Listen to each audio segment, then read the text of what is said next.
In today's corporate world, we see many of our colleagues rise through manipulations, office politics, flattery, and blame shifting. So, it creates a deep inner pain inside us. How to deal with such people? Can kindness coexist with ambition?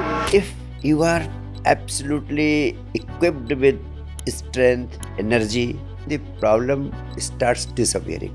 You should work upon your physiology, you should work upon your psychology, you should work upon your emotions, you must work upon your spirits. How do we maintain that emotional integrity and still stay strong?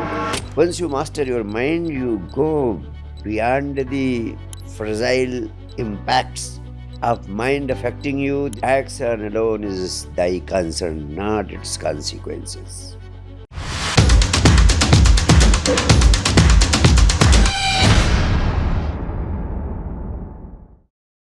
A warm hello and welcome to you all.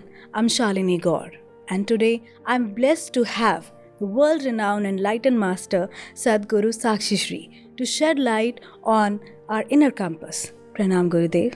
Pranam. It's my utmost pleasure to be here to enlighten our paths with your wisdom. So this podcast is all about inner compass. Real questions, timeless wisdom, balancing modern life with spiritual insights. In this fast-paced, hyper-connected world, our careers demand performance, our families seek presence, our soul craves purpose. In this episode, we will explore the real-life dilemmas, from office politics to parenting, burnout to ambition, through the lens of timeless truths from Gita, a global spiritual wisdom, and the lived experience of the history. So each episode will dive into the emotional undercurrents behind career choices, gender roles, social expectations, and inner growth, helping us reconnect our own inner compass. A calm wisdom that knows the way, even when the world seems loud. So my first question to Gurudev is, in today's corporate world, we see many of our colleagues rise through manipulations, office politics, flattery, and blame shifting, Yeah. and sometimes even stealing credits. Very true. So, it creates a deep inner pain inside us. How to deal with such people and emotions of resentment or helplessness? A very significant question associated with the corporate world. Shalini, whenever we face any problem in life, in any field of our activity, the most important thing is we have to cope with that problem with whatever we are.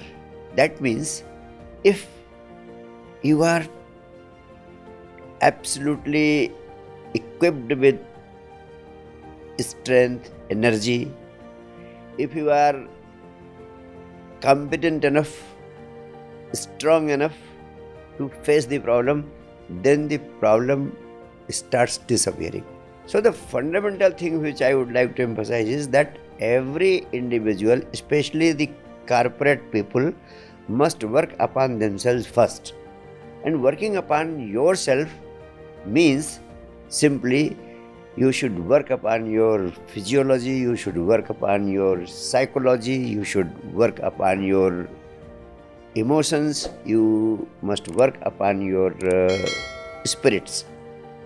So striking a balance between body, mind, heart and soul strengthens your individuality, strengthens your authenticity, and it gives you that strength, that capability which will face all the onslaughts of this type of problem which happens in the offices, like manipulations, like blame shifting and credit stealing.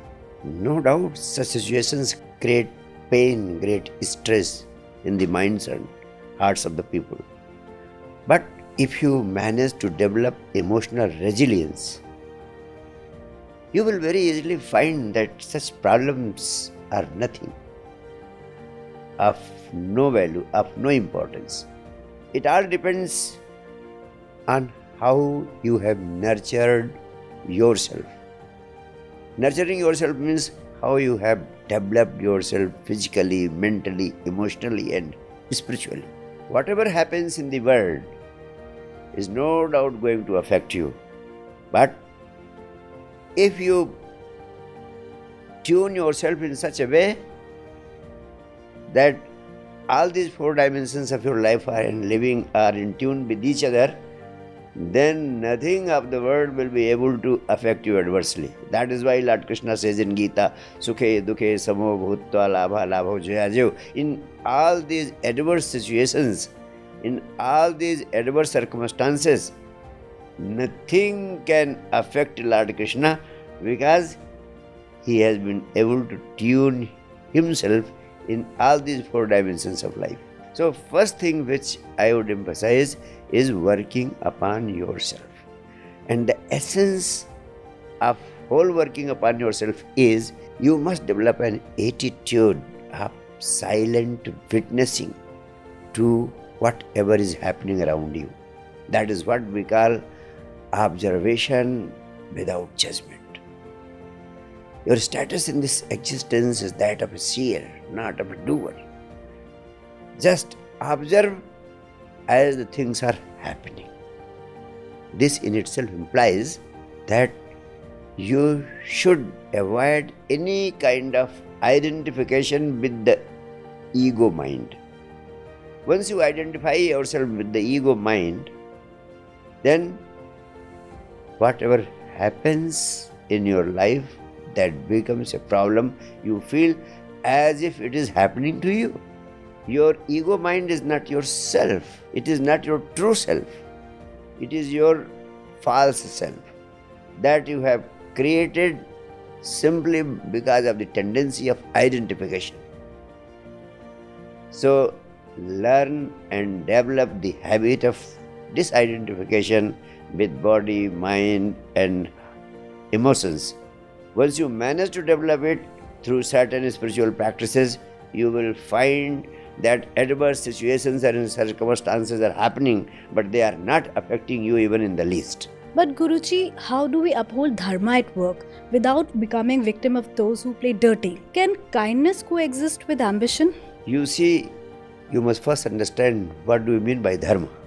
Dharma simply means in scientific and spiritual terms, you have been able to transcend the whims and freaks of the mind. If you have gone beyond your mind, then you are truly a person who gets established into dharma. That is why Lord Krishna says in the Gita, once you master your mind, you go beyond the fragile impacts of mind affecting you this way or that way, in every way. So how you can transcend mind? That is the whole art. And if you have been able to transcend the mind, which is the root cause of misery, which makes you think that you have been hurt, which makes you think that you are being insulted or harmed. So all these considerations you can get rid of by simply creating a state in which the mind stops affecting you adversely. Now the question arises, maintaining dharma while it is becoming very difficult to continue and survive in the office because of their conspiracies and the troubles created by them. When your core values are affected adversely, no doubt it becomes not only difficult but impossible. So what I would like to suggest is you must first identify and then clarify to the whole of the organization, including your colleagues and even the employers, as to what are the boundaries which must stand clear to them, that the boundaries of your values must not be affected adversely, otherwise it will be not possible for you to carry on with them. If you have properly communicated this thing, then nobody will ever dare to challenge it. And you see, the whole world accepts you as you want to be accepted by the world. If you are not clear within yourself about the core values which are so important to you, then others will also not respect it. Thirdly, I would suggest that if you are working in some office, you are required to be open to the whole situation without being so much rigid about anything. You must be ready to make necessary compromises as and when needed.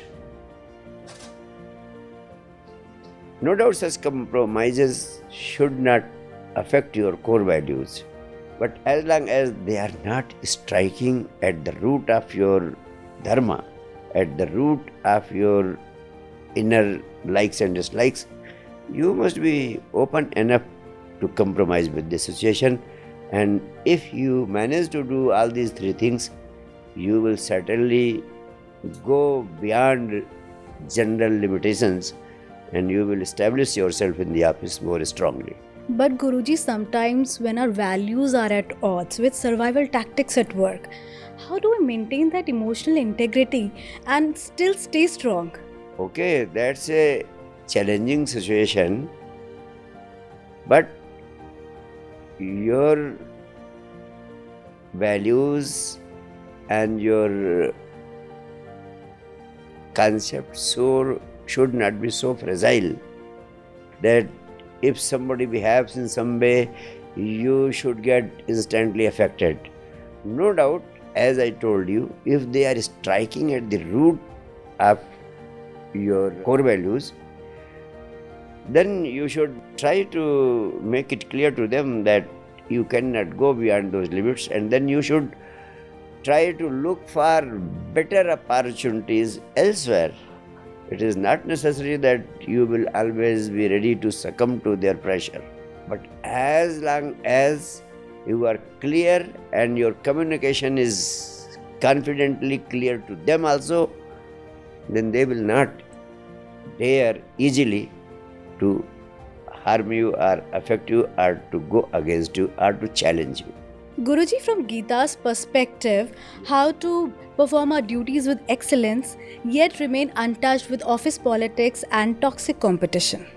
You see, Lord Krishna in Gita very clearly says, action alone is thy concern, not its consequences. If your focus is totally on the work, if your focus is totally centered on your performance and without any kind of attachment to the consequences which may be perceptible in the office politics, then your performance will always excel day by day, every day. Extraordinary excellence will happen on its own. That is why Lord Krishna says, Karmadeva adhikaraste ma phalesu kadachan. Secondly, if you observe a state of equanimity in any situation, be it pleasure or pain, be it success or failure, be it appreciation or criticism, if you maintain your equanimity in both these situations, diametrically opposite situations, you will find that you remain unaffected and your performance goes on increasing day by day, every day. And the most powerful message given by Lord Krishna is, whatever you are doing in your life, dedicate all your actions to the existence, to the Supreme Lord, to the supreme power of this existence, as if you are only an instrument. And whatever is happening, you are least concerned whether it is happening this way or that way. That will ultimately strengthen you, embolden you, and empower you, and ultimately excellence will be the natural byproduct of whatever you do in the office, and the politics of the office will not be able to affect you. And even if something is conspired against you, you will have developed so much of inner strength that all those conspiracies will fail in view of your own strength and performance, which you will achieve as a byproduct of adherence to these fundamental rules preached by Lord Krishna in Gita. So thank you Guruji so much for giving us lots of clarity regarding success and competition.